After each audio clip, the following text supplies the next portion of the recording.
انگشتا هم گرفتار کرده و این باندا. بعضی بچه ها وقتی که به دنیا میان یکم اون پرده هایی که دور جنین هست ممکنه که به دور اندام بپیچه و اون اندام رو فشار بده. بهش میگن آمنیوتیک باند سیندروم. از موقع توی پای و از موقع توی دست و پای خب و ممکنه که اون آخر اون اندام تشکیل نشن.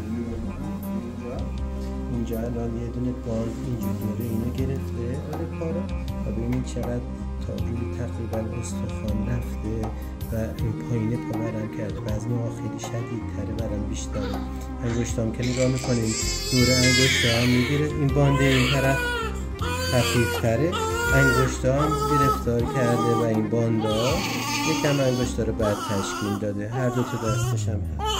اینا رو با جراحی میتونیم آزاد بکنیم که اندام نجات پیدا کنه، انگشتا تعدادش آزاد بشه و بتونه بچه زندگی بهتری داشته باشه. به موقع مناسب یکم بچه بزرگتر بشه